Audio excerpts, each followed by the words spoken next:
शायद है दूसरी तीसरी बार हो, आजकल भड़ोत जिला उसे कहते हैं। नर्मदा वहाँ उत्तर से दक्षिण को बहती है।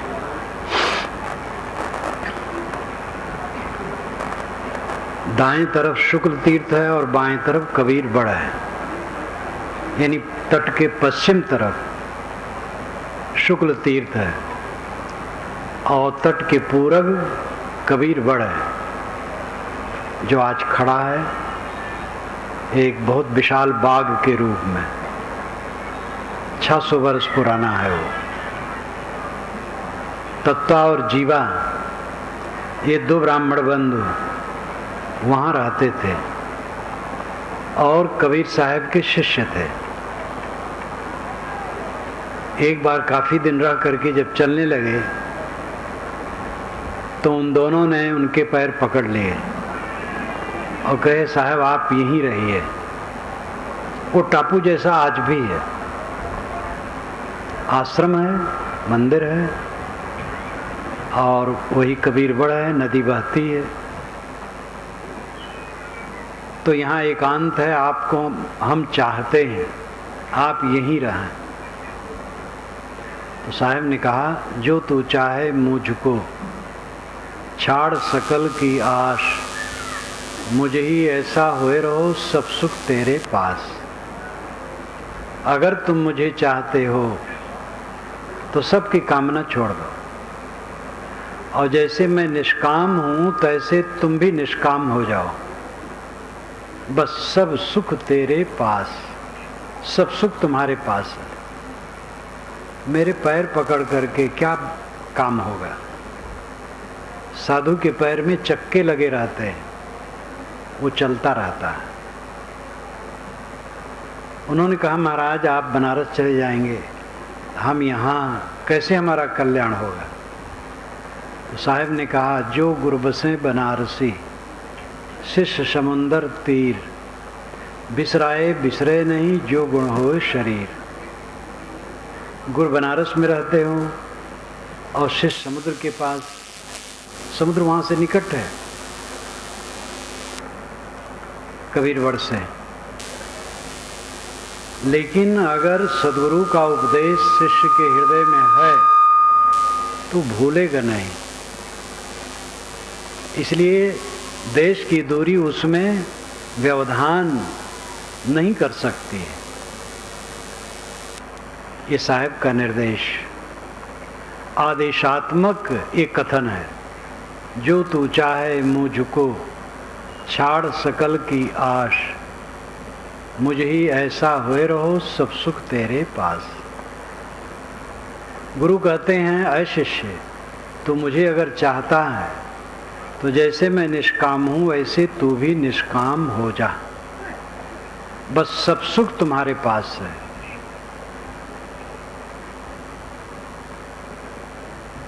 जीवन का परम सुख आत्म संयम में है, इस पर कम लोग ध्यान देते हैं।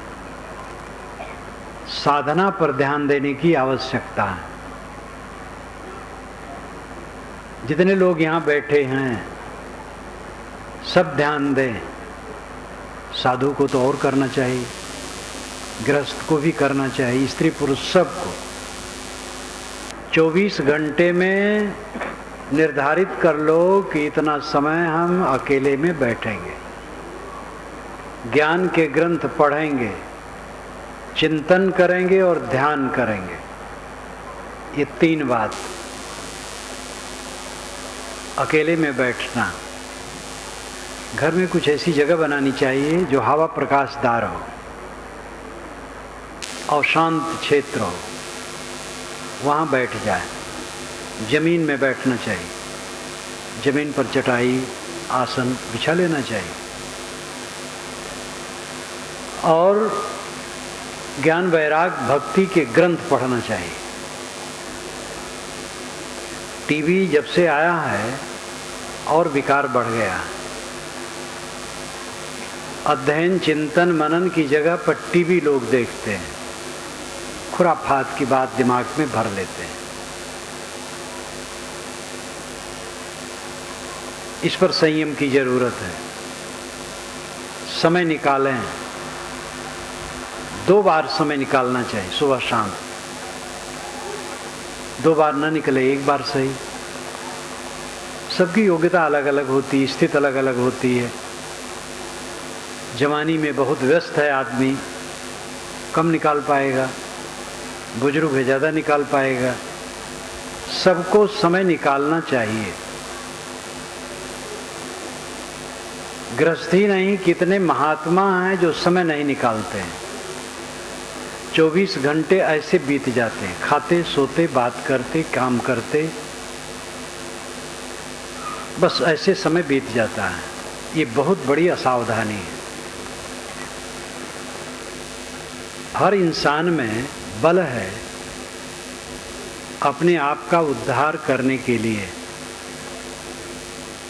आपके लिए कोई भोजन बना सकता है, आपके लिए कोई बिस्तर बिछा सकता है, आपके लिए कोई मकान भी बना सकता है, लेकिन आपके लिए कोई भजन नहीं कर सकता है, साधना नहीं कर सकता। वो खुद आपको करना है। दवाई स्वयं खाने से रोग दूर होगा, स्वयं भोजन करने से भूख मिटेगी। इसी प्रकार जो मन की पीड़ा है, इसको दूसरा कोई नहीं मिटा पाएगा। मित्र, सतमित्र, संत, गुरुजन की सही राय से तात्कालिक मन की शांति होती है। कोई उलझन है, उद्वेग है, और सतमित्र हैं और उन्होंने 2-4 बात कही और मन में शांति आ गई। गुरु संत हैं, लेकिन अस्थाई शांति के लिए स्वयं अभ्यास करना पड़ेगा। बात बात में बड़ा अंतर होता है। एक बात सुन करके मन खलबला जाता है और एक बात सुनते ही मन शीतल हो जाता है। इसलिए ध्यान देना चाहिए कि स्वयं किसी के लिए ऐसी बात न करे जो उद्वेगित हो। किसी को उद्वेग पहुंचाने की चेष्टा न करनी चाहिए। और दूसरे ने हमारे लिए किया है तो उद्वेगित ना हो, उसको सह लें। सहने के अलावा कोई चारा नहीं है। सबको सहना पड़ता है। जिसका जितना व्यापक क्षेत्र होता है उसको उतना ज़्यादा सहना पड़ता है। मनुष्यों का संबंध जितना अधिक होगा उतना अधिक सहना पड़ेगा, क्योंकि मनुष्यों में हर प्रकार के लोग होंगे।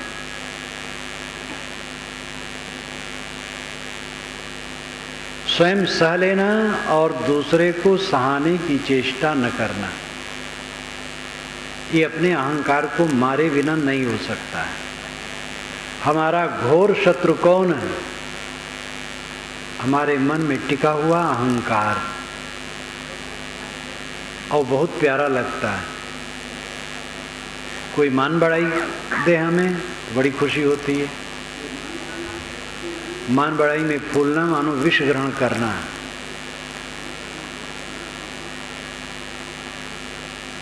तो अपने मन के अहंकार को मारें, उद्वेग शून्य हो, दूसरे को उद्वेगित न करें। जो जितना उद्वेग शून्य होगा उतना उद्वेगित नहीं करेगा। जो उद्वेगक है, दूसरे को उद्वेग देता है, इसका मतलब है अंदर में वो असंतुलित है, अशांत है। दुखी आदमी दुख देता है, सुखी आदमी सुख देता है। पैसा वाला ही किसी को पैसा दे सकता है, विद्वान किसी को विद्या दे सकता है, ज्ञानी किसी को ज्ञान दे सकता है, दुखी किसी को दुख देता है और सुखी सुख देता है।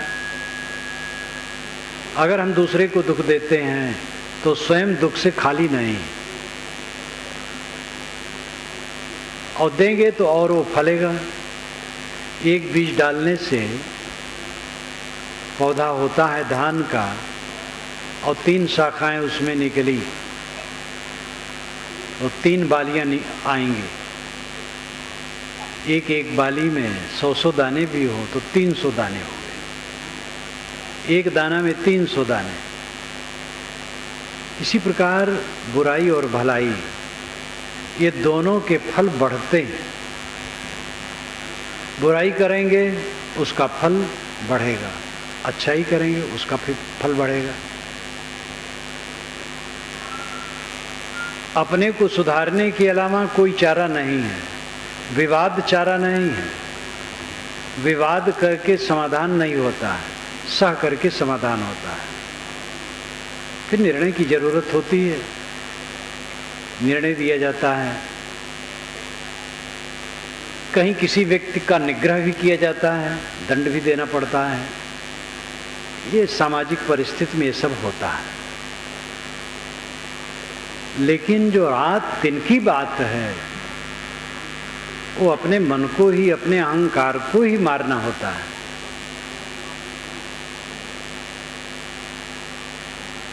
न्याय नीति की बात जो होती है वो कभी कभी होती है।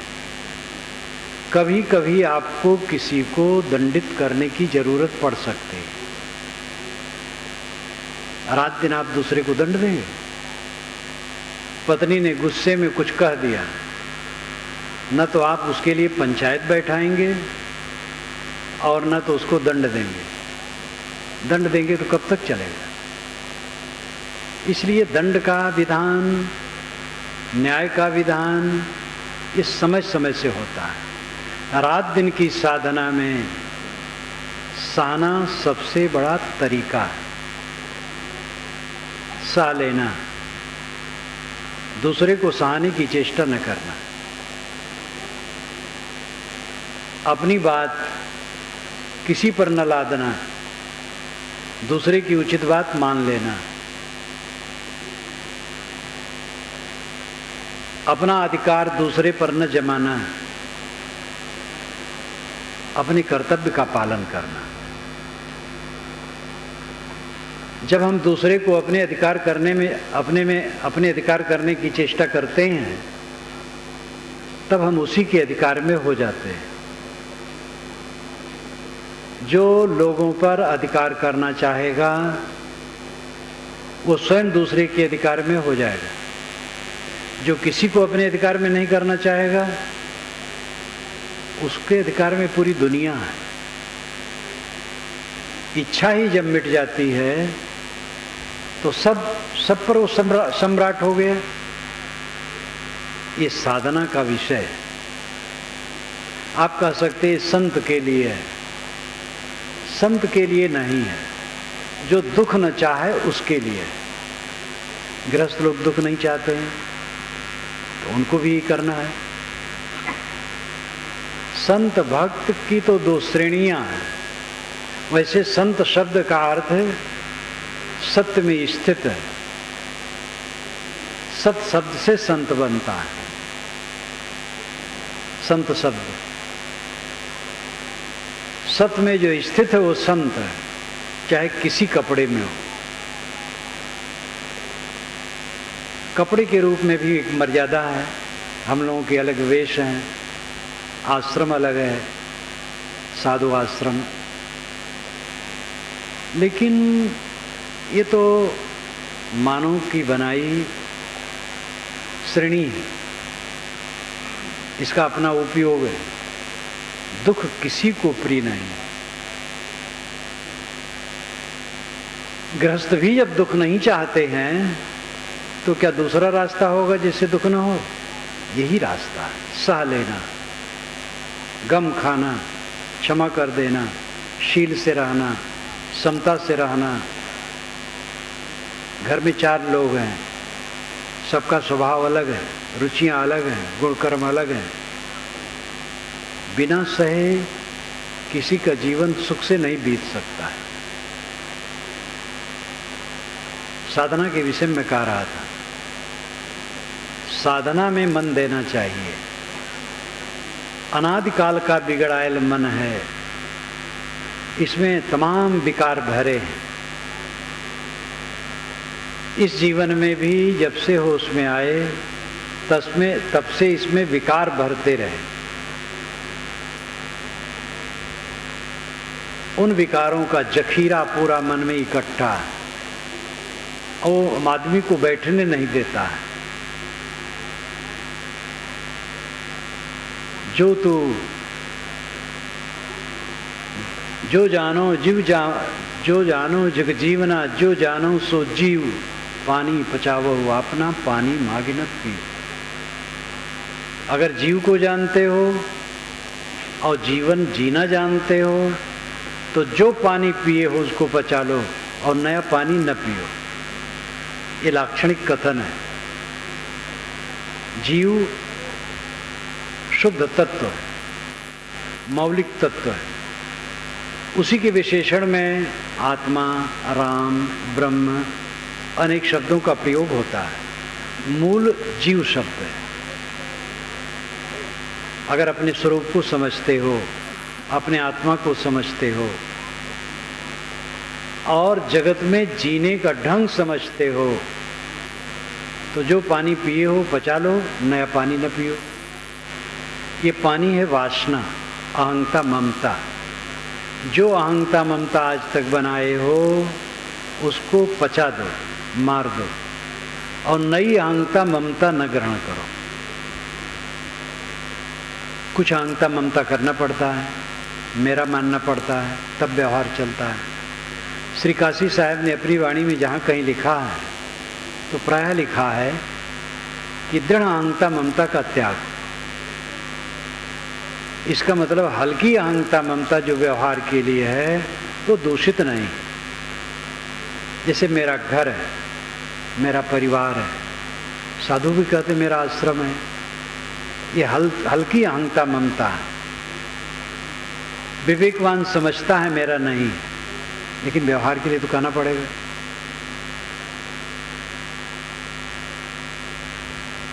दृढ़ करके अपना नहीं मानता है।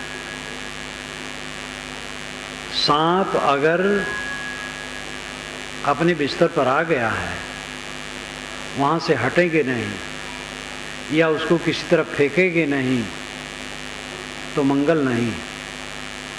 हमारी अहंता ममता सांप है जो हमें रात दिन काट के विषाक्त करता है। इसका त्याग किए बिना किसी को शांति नहीं मिल सकती। ये सब सूझ नहीं हो सकती है जब तक अकेले में न बैठे, स्वाध्याय न करे, चिंतन न करे और ध्यान न करे। सेवा के बाद ये तीन खास हैं। हर आदमी को सेवा परायण होना चाहिए। अपनी शक्ति और योग्यता के अनुसार जहाँ रहे सेवा परायण हो। सेवा से चित्त शुद्ध होता है। इसके आगे जो बात है वो तीन है: स्वाध्याय, चिंतन और ध्यान। स्वाध्याय सदग्रंथों का अध्ययन, चिंतन अपने पर सोचना, मेरे मनोविकार कितने शेष हैं, कितने मिट गए, मिटाने के लिए हम क्या प्रयास कर रहे हैं। अपने पर चिंतन, आत्मचिंतन। आदमी प्रतिक्रिया में जीता है। जब से नींद खुलती है और फिर जब सोते हैं, इस बीच में आप अपना परीक्षण कीजिए तो कितना समय प्रतिक्रिया में जाता है और कितना समय आत्मचिंतन। कितने लोगों का तो पूरा जब तक जागते हैं प्रतिक्रिया में ही जाता है। प्रतिक्रिया, रिएक्शन। अमुक ने कहा तो अब उसको उत्तर दे रहे हैं मन ही मन, अब ऐसा उत्तर देते रहते हैं और कुछ मतलब नहीं। अनुकूल मिला, प्रतिकूल मिला, अनुकूल की भी प्रतिक्रिया होती है, अनुकूल की प्रिय प्रतिक्रिया होती है, प्रतिकूल की अप्रिय प्रतिक्रिया होती है। आदमी का मन कुतर्कों से भरा रहता है, रिएक्शन से भरा रहता है, प्रतिक्रिया से भरा रहता है। प्रतिक्रिया नरक है, चित्त का नरक है प्रतिक्रिया। स्वयं जांच करें, स्वयं सफाई करें। कौन सफाई करेगा? भगवान कृपा कर देंगे, गुरु कृपा कर देंगे, लोग कहा करते हैं। सबकी कृपा है, अपनी कृपा अपने ऊपर करना होगा। भगवान जिसे हम कहते हो परोक्ष है, कल्पना का विषय है। सदगुरु जिसे कहते हो सामने है, वो उपदेश कर देगा, करना पड़ेगा खुद। अपने अंदर के विकारों के दृष्टा हम खुद हैं, स्वयं ही उन्हें काट करके निकालना पड़ेगा। और इसके लिए जब रोज प्रयास चलेगा तब आपको इसमें रस मिलेगा और देखेंगे चित्त में बहुत अंतर हो गया। जितना पहले कलह करते थे, उद्वेगित होते थे, अशांत होते थे, लालसाओं से भरे होते थे, वो काफी घट गया। मन को राहत मिल गई। करते चलें, विकार कटते जाएं। चिंतन और ध्यान, ध्यान का भी अभ्यास सबको करना चाहिए। ध्यान क्या है नाम की एक छोटी सी पुस्तक है, बुक स्टॉल से आप उसको जरूर लें। 2-3 रुपए की पुस्तक होगी, उसमें सब विधान बताया गया है। रोज ध्यान करें, ध्यान न लगे तो भी ध्यान करें। जिनको अस्थाई बैठने में कठिनता हो, लेटे लेटे करें, करना चाहिए। पहले साधना में कठिनता लगेगी, अभ्यास बढ़ जाने पर सरलता हो जाएगी। स्वाध्याय, चिंतन और ध्यान, ये तीनों प्रक्रिया लेना चाहिए। रोज आप करते जाएं, देखेंगे आपके चित्त में बहुत अंतर हो गया। शांत जीवन का परम सुख है। जीवन भर जो हम कमाते हैं वो रहता नहीं, मिट जाता है। जहां तक जितनी उपलब्धियां कही जाती हैं, सारी उपलब्धियां शून्य हो जाती हैं। और इन्हीं उपलब्धियों के आश्रय में मनोविकार इकट्ठा होता है। प्राणी और पदार्थ का संग्रह, यही तो हम उपलब्धि मानते हैं, और इसमें विकार इकट्ठा होता है। और उसी विकार में हर आदमी का चित्त जलता है। इस पर गंभीरता से सोचना चाहिए।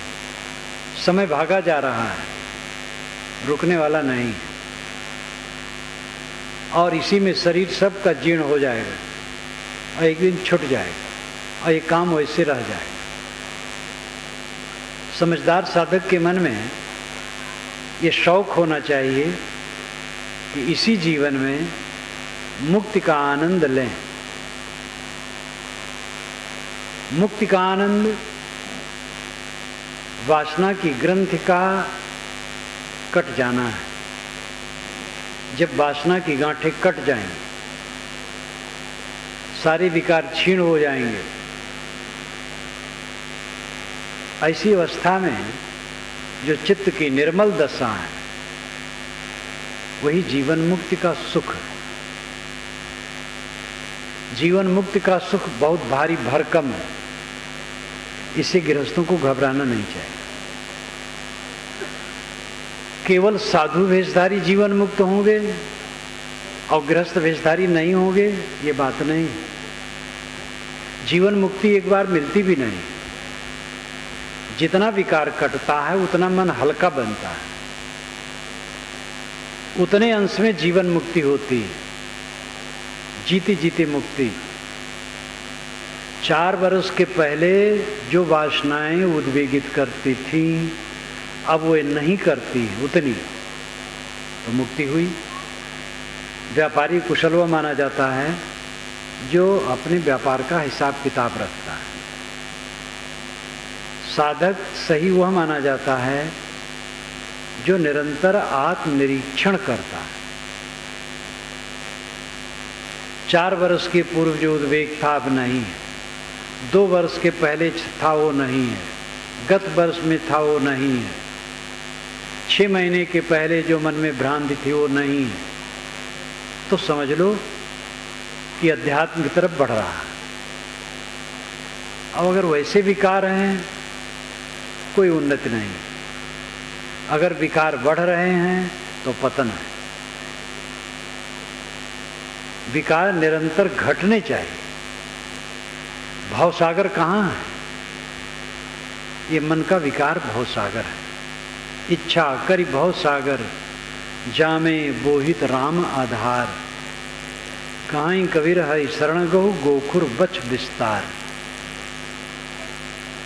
इच्छा करि भवसागर, इच्छा करके भवसागर बनाया जाता है। विषय वासना की जितनी इच्छाएं हैं यही भवसागर बनाती हैं। जामे बोहित राम आधार, साहब कहते इस भवसागर से पार होने के लिए राम का आधार बोहित, बोहित नाम जहाज है, राम ही जहाज है। कहाई कबीर हरि शरण गहु गोखुर बच विस्तार। साहब कहते हरि की शरण लो तो गऊ का बछड़ा का जो खुर है कहीं गीली जमीन में पड़ जाए, थोड़ा सा गड्ढा होता है, उसको लागने में क्या कठिनता है। संसार सागर इसी प्रकार वो लाग जाएगा। जो मन के विकारों को काटेगा, राम जहाज पर बैठेगा और हरि की शरण लेगा। ये राम क्या है, हरि क्या है? ये सगुण उपासकों के शब्द हैं। साहब इसको कैसे लेते हैं? साहब उदार थे, वे किसी के शब्द से परहेज नहीं करते, सभी शब्दों को लेते हैं और खंडन भी करते हैं, मंडन भी करते हैं। हरि ठग ठगट ठगौरी लाई, हरि ठग है जो ठग रहा है ठगौरी ला करके। ये कौन सा हरि है? मन की भ्रांत से यहाँ अर्थ है। हमारी ऐसी हरि की कल्पना है जो मन की भ्रांति है, तो हम ठगा गए। लेकिन बाएं दहिने तजु विकारा निजके हरिपद गहिया, बाएं दहिने सब विकार छोड़ दिया, निज स्वरूप हरि है और उसकी स्थिति को पा गया, फिर कल्याण हो गया। हरि बिन भरम विगुरचन गंदा, हरि हीरा जन जौहरी। साहब ने हरि शब्द का प्रयोग बहुत किया। वेदों में हरि का अर्थ होता है अश्व,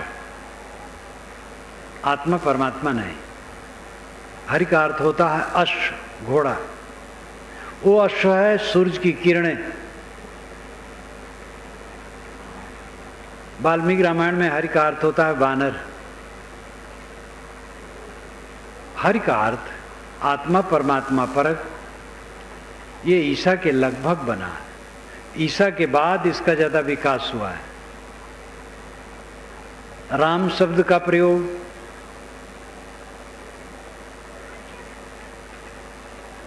और बाद में हुआ है। 8वीं 9वीं शताब्दी से कुछ कुछ राम नाम भजन शुरू हुआ है। 11वीं शताब्दी में बढ़ गया, फिर बढ़ता चला गया। हरि और राम, इन दोनों शब्दों का प्रभाव सदगुरु कबीर पर पड़ा और उन्होंने इसको लिया। यथास्थान खंडन मंडन दोनों है। अगर राम या हरि परोक्ष है तो उसका खंडन साहब करते हैं, और परोक्ष है उसका मंडन करते हैं। परोक्ष का मतलब है कल्पना का विषय। 3 विषय सामने हैं आपके, प्रत्यक्ष, परोक्ष और अपरोक्ष। ध्यान दीजिएगा। प्रत्यक्ष इंद्रियों का विषय है और परोक्ष मन का विषय है, और अपरोक्ष मन और इंद्रियों के विश्राम के बाद होता है। कबीर दर्शन में रहस्यवाद में मैंने इसको लिखा है, पहले अध्याय में। आंख, नाक, कान, जीभ, चाम से जो कुछ जाना जाता है ये प्रत्यक्ष है।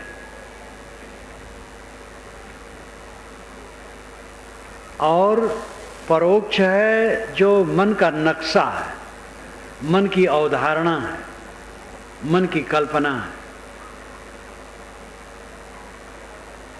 और जहाँ इंद्रियां शांत हुई और मन शांत हुआ, दोनों शांत हो गए, तो अपरोक्ष है। स्वयं सत्ता रह गई, आत्म सत्ता। इंद्रिय और मन के झरोखे से हम दुनिया को जानते हैं, रिश्ते हैं और खींचते और बहिर्मुख बने रहते हैं।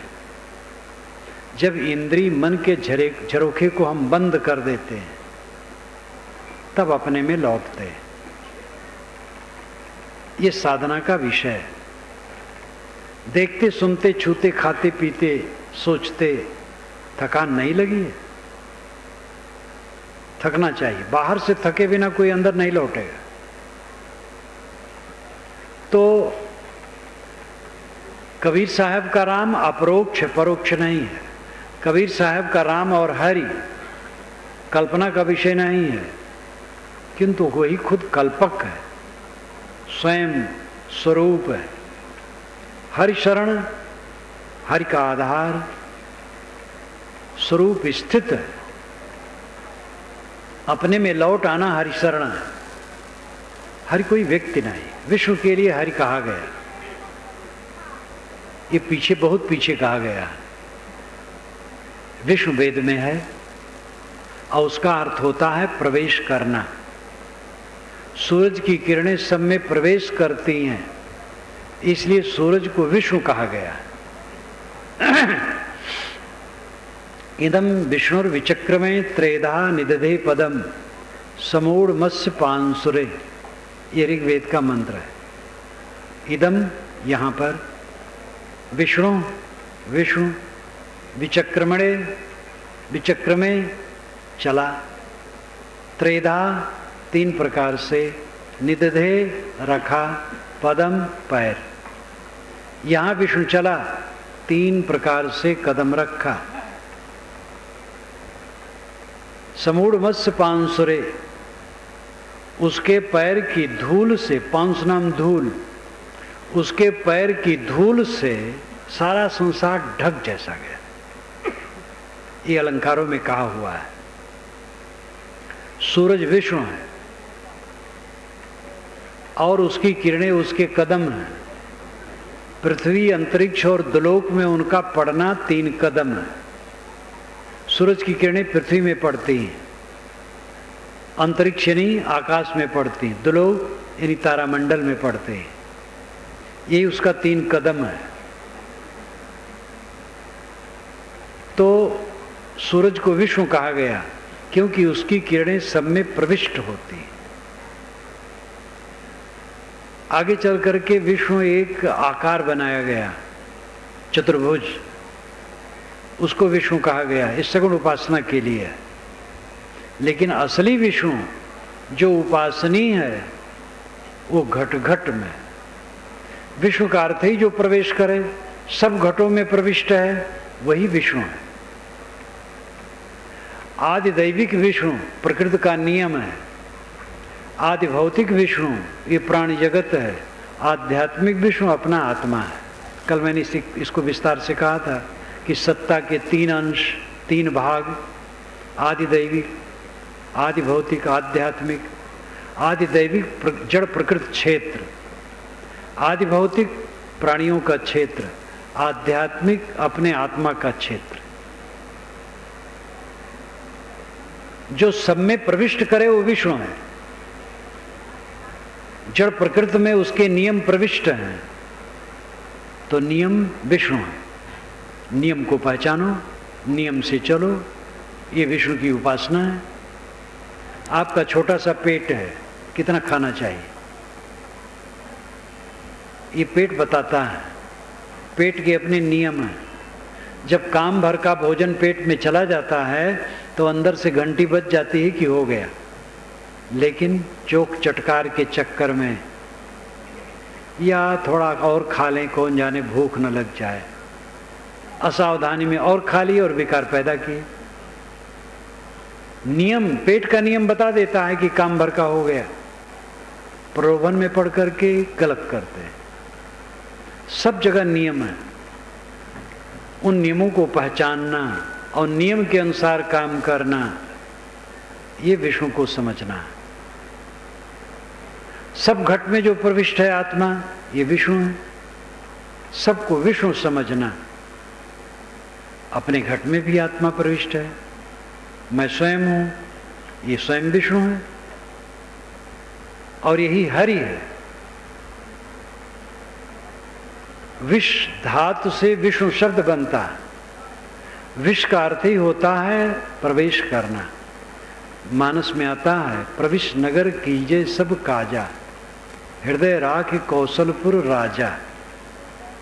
प्रवेश करके, विष प्रवेश करना। जो घट घट में प्रविष्ट है वो विष्णु है। ये अनुभविक है, वैज्ञानिक है, तथ्यपरक है। कोई विष्णु लोक है, घोर काल्पनिक है। ये आत्मलोक ही विष्णु लोक है। कोई अपने मन को समेट ले और अपने आत्मा में निमग्न हो जाए, विष्णु लोक में पहुंच गए। पहुंचना है ही नहीं है। विष्णु लोक में तो मेरा निवास ही है। आत्मा विष्णु है, अब आत्मा में स्थित हो गया, विष्णु में स्थित हो गया, विष्णु को पा गया। कहां कबीर हरि शरण गो। हरि विष्णु राम की शरण का अर्थ है केंद्र में आ जाना। शरण यही तो होता है किसी महापुरुष के पास जाकर के समर्पित हो जाना, यही शरण है। आत्मसमर्पण अंतिम शरण है। तथागत बुद्ध ने कहा अपनी शरण में जाओ। गुरु की शरण में जाओ ठीक, लेकिन गुरु कहता अपनी शरण में जाओ। साहब ने क्या किया? जब उन्होंने कहा तत्व जीवन है कि महाराज आप ही रहिए, तो उन्होंने यही तो कहा, जो तू चाहे मुझको छाड़ सकल की आस, मुझे ऐसा हो रोज सब सुख तेरे पास। तो उन्होंने दूसरे शब्दों में कहा तुम अपनी शरण में जाओ। एक केंद्र होता है, दूसरा परिधि। ध्यान दीजिए, केंद्र और परिधि। तेली का कोल्हू, नए बच्चे तो तेली कोल्हू देखे भी ना होंगे। जमाना बदल गया, कोल्हू खत्म हो गया, बैल से तेल पेरना खत्म हो गया, मशीनें हो गई, कोल्हार भी खत्म हो गया। जो बैल से पेरते थे गन्ना, अभी भी कुछ चल रहा है। तेली का बैल चलता है दिन भर, लेकिन केंद्र में नहीं पहुंचता है, परिधि में घूमता है। परिधि चारों तरफ का चक्कर, केंद्र जो बीच का हिस्सा है। जैसे गाड़ी का चक्का है तो धुरी परिधि में है, और वलय जो लोह का पट्टा है वो परिधि में है, और धुरा केंद्र में है। आत्मा केंद्र है और मन परिधि है। जितना हम सोचेंगे परिधि में घूमेंगे, सोचना बंद होगा केंद्र में आ गए। क्या सोचेंगे? वहां गए, घर द्वार सड़क गलियां, राग द्वेष हानि लाभ मान सम्मान विषय वासना, यही सब तो सोचेंगे। इसको न सोचें, दया क्षमाशील विचार सोचें, ये कल्याणकारी है। लेकिन ये भी परिधि ही है। केंद्र में आदमी तब पहुंचता है जब सोचना खत्म हो जाता है। सोचना खत्म होता है, ये विश्वास कीजिए। आप अभ्यास करेंगे तो आपको अनुभव हो जाएगा। साधना की ऐसी अवस्था आएगी कि आप सोचना छोड़ देंगे और शांत हो जाएंगे, कुछ नहीं सोचेंगे, एकदम निरांत शांत, ऐसी अवस्था आएगी। लेकिन इसमें दो चीज की जरूरत है, वैराग की अधिकता और अभ्यास। वैराग शब्द से भी गृहस्थ लोग बिदकते हैं। वैराग एक मन की अवस्था है, कपड़ा नहीं। हम लोगों का कपड़ा वैराग नहीं, ये चिन्ह भर है। वैराग मन की अवस्था है। वैराग का शुद्ध शब्द है विराग, मोह न करना। जितना जो चिंतन मनन करेगा आध्यात्मिक, उतना विराग बढ़ेगा। आखिर चित्त स्थिर क्यों नहीं होता है? एकाग्र नहीं होता है, संयत नहीं होता है, शांत नहीं होता है। क्यों? क्योंकि बाहर लगा है, विषयों में लगा है। विषयों से छूट गया तो हान लाभ में लगा है, मान अपमान में लगा है, अहंकार की धुरी टूटी नहीं, इसलिए मान अपमान में उबल रहा है। जब अपने अहंकार को मारेंगे तब मान अपमान में भी नहीं उबलेंगे। निमित्त तो जीवन भर मिलेंगे। जैसे कोई यहां आकर के मुझे गाली देने लगे और मैं दुखी हो जाऊं, तो दुखी होने में वो गाली देने वाला निमित्त है,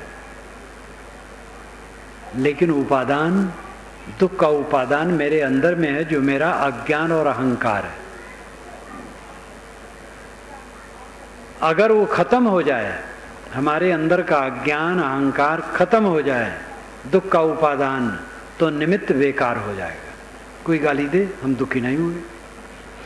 आप ये भी ध्यान दीजिए, जीवन भर आपको निमित्त मिलते रहेंगे, बच नहीं सकते। गाली पाएंगे, बड़े बड़े पुरुष गाली पाए, जीवन मुक्त पुरुष जीवन भर गरियाए गए हैं। कृतार्थ आत्मा पुरुष को गाली दी गई है, कोई बचा नहीं। इस दुनिया में कोई ऐसा सिर नहीं है जो निंदा से बचा। ये देखना है कि हम निंदित कर्म करते हैं कि नहीं। निंदित कर्म न करें, चिंता न करें, चिंताहीन होकर के जिए।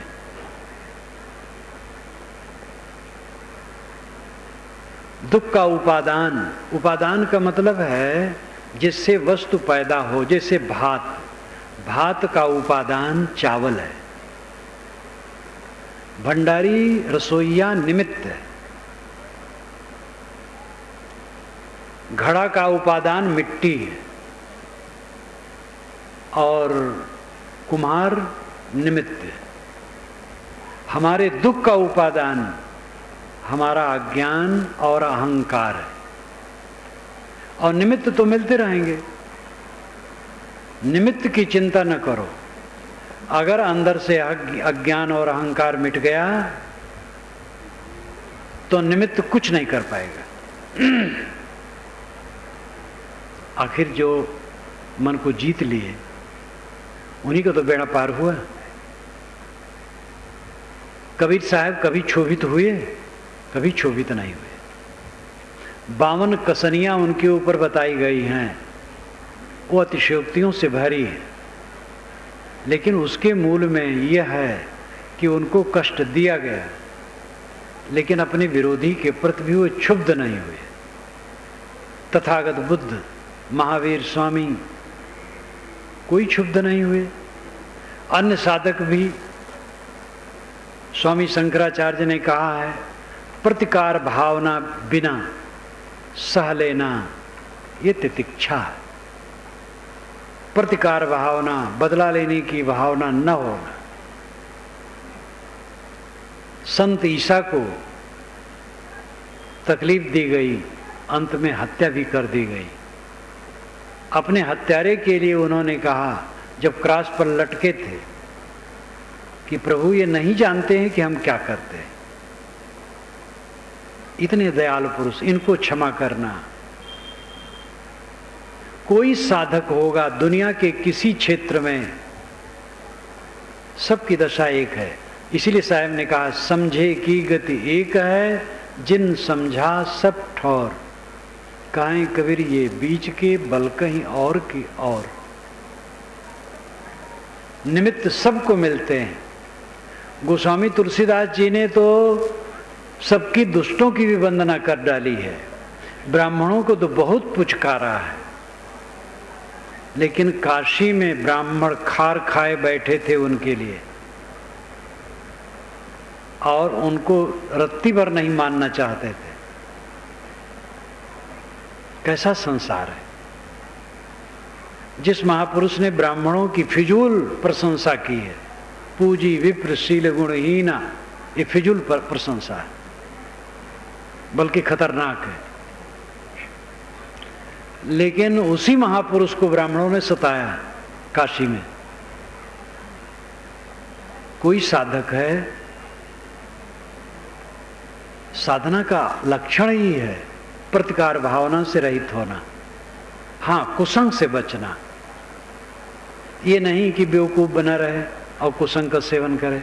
जहाँ उद्वेग पैदा हो, जहाँ अशांति पैदा हो, कुसंग रहे, तो विवेकवान उससे बचा के चलेगा, हट के चलेगा, लेकिन उसके लिए मन में दुर्भाव नहीं रखेगा।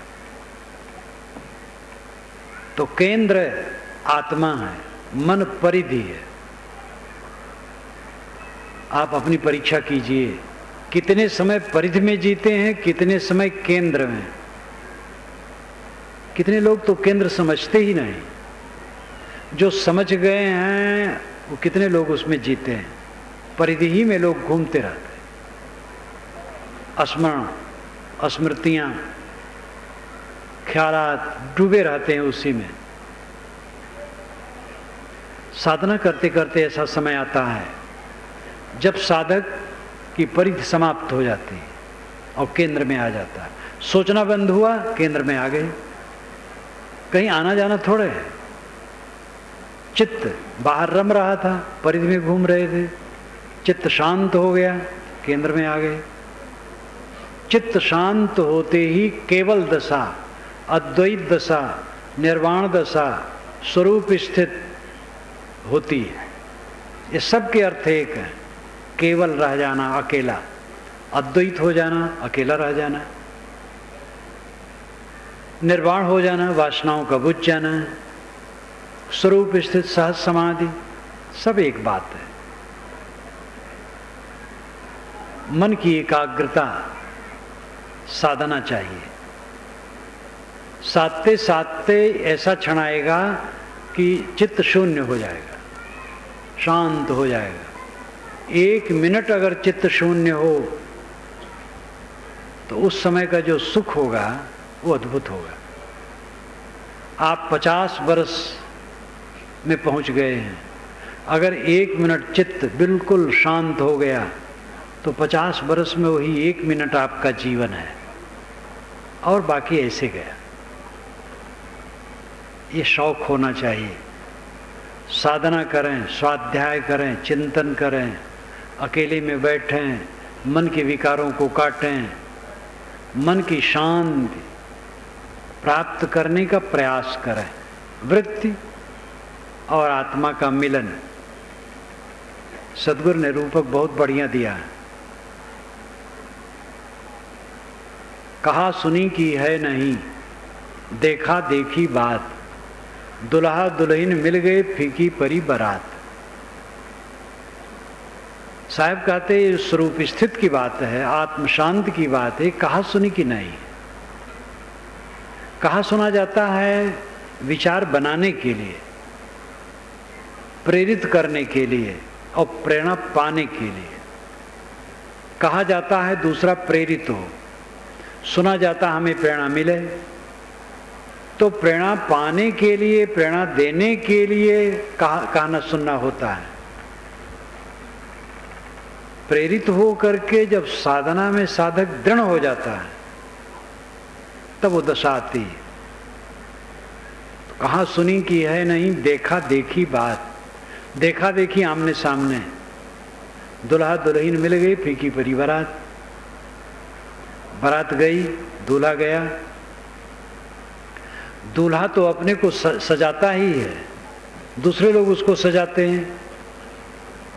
बाराती लोग भी जितना बन सकता है सज के जाते हैं।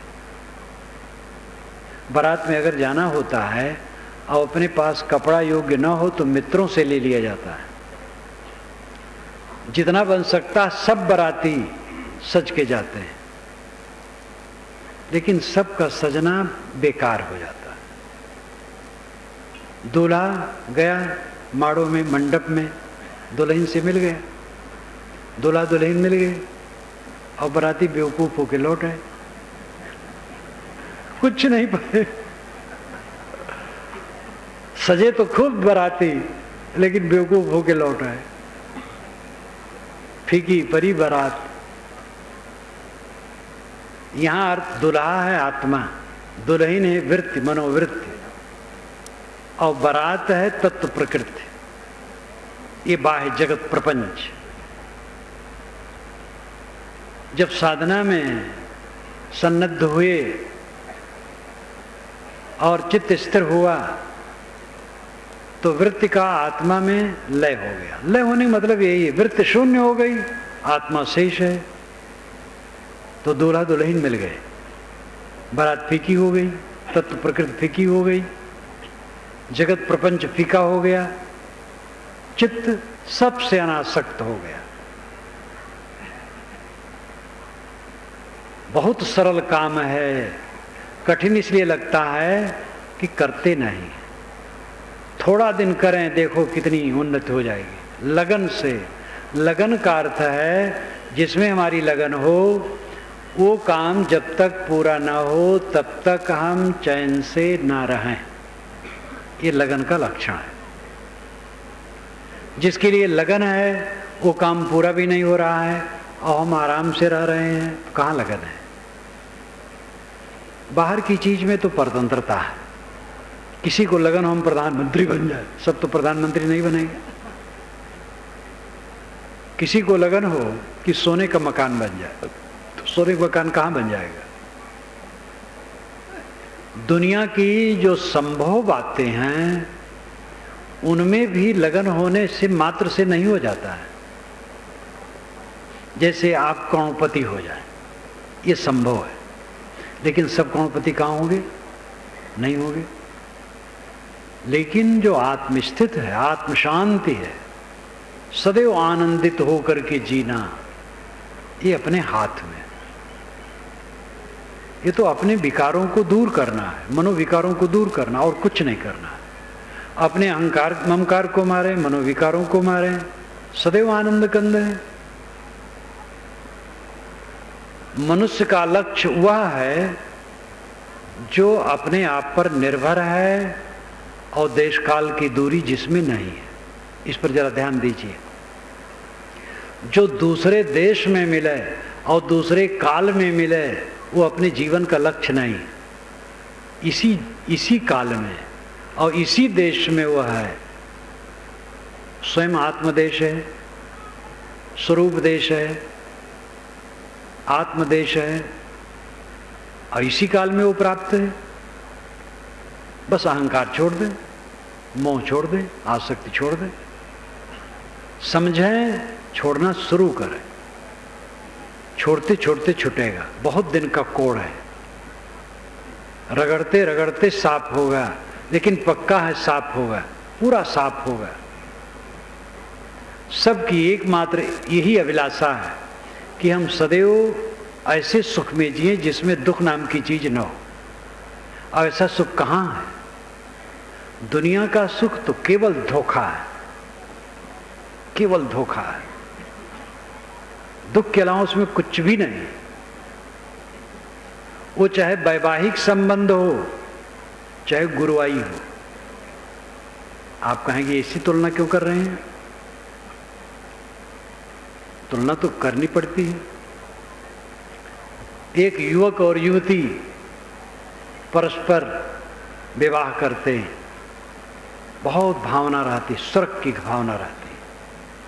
कुछ ही दिन में नरक लगने लगता है, स्वर्ग और उड़ जाता है, और बुढ़ापा तक पहुंचते पहुंचते तो भाएं भाएं भाएं भाएं, बस और कुछ नहीं। गुरुवाई के चक्कर में जो ताव बावले हैं, गुरुवाई से शांति मिलती है। शांति तो मन को निर्मल करने से मिलती है। गुरुवाई के लिए, महंती के लिए मारामारी, राग द्वेष, कलह कल्पना, मुकदमेबाजी, होड़। गुरुवाई भी फांसी है। सहज रूप में निष्काम होकर के सेवा करना ठीक है। थोड़े में अंतर होता है। ठाव गुण काजर, ठाव गुण कारिक। योग दर्शन का निर्विकल्प दूसरे ढंग का है। वहां कई कैटेगरियां बांटी गई है, वो उनकी शैली है। लेकिन पारक सिद्धांत का निर्विकल्प, वेदांत का निर्विकल्प एक है। संकल्प शून्य हो जाना पारखी और वेदांती दोनों एक ढंग से कहते हैं। और ऐसा होना सरल है। काम करें, अपनी अपनी योग्यता के अनुसार सब लगें। स्त्री पुरुष गृहस्थ विरक्त सब प्रतिदिन समय निकालें। अकेले में बैठें, स्वाध्याय करें, आत्मचिंतन करें, ध्यान करें, लेखा जोखा रोज रखें। मन के विकार कितने घटे। साधना जितनी बढ़ती जाएगी पर निंदा खत्म होती जाएगी, दूसरे की बुराई देखना बंद होता जाएगा, अपनी बुराई रात दिन देखने में फुर्सत नहीं मिलेगी। साधक विनम्र होगा, नम्र हो जाएगा एकदम चारों तरफ से। जो जिसकी साधना जितनी ऊंची बढ़ती जाती है चारों तरफ से उतना वो नम्र होता जाता है। तो दूल्हा दुल्हन मिल गए, फीकी परी बारात, कहा सुनी की है नहीं, देखा देखी बात। ये अंतिम बात है। आप लोगों के सामने मैंने शुरू किया कि भाई जितने सज्जन यहाँ आए हैं, संत आए हैं, स्त्री पुरुष आए हैं, इसका शौक करें। अकेले में रोज बैठने का कुछ समय निकालें, ध्यान चिंतन अध्ययन मनन करें। ऐसा जब करना शुरू करेंगे तब साधना में प्रगति होगी। और उसको छोड़ें ना, करते चलें, देखें चित्त में कितना अंतर आएगा। आपकी कमाई, आपकी उपलब्धि चित्त की निर्मलता। बाहर की जितनी उपलब्धियां होती हैं 16 आने झूठी। ये आश्रम है, यहाँ साधु हैं, बहुत सी पुस्तकें मैंने लिख दी हैं, बड़ा प्रचार है, देश विदेश में है। लेकिन ये सब हमारे लिए कौड़ी कभी नहीं। हमारा मन निर्मल है, शांत है, समाधिस्थ है, तो बस वही हमारा फल है।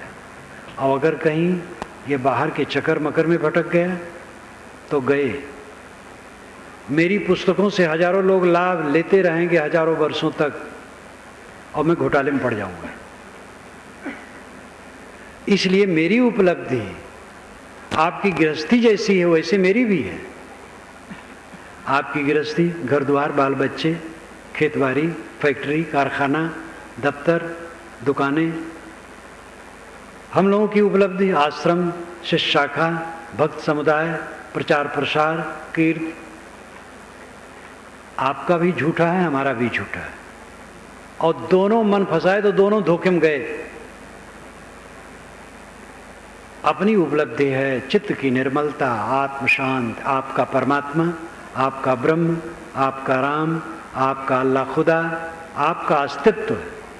उसमें लौट आएं, परिधि को छोड़ें, केंद्र में आएं। इसी निवेदन के साथ मैं अपनी वाणी को विराम देता हूँ। बोलिए सद्गुरुदेव की जय।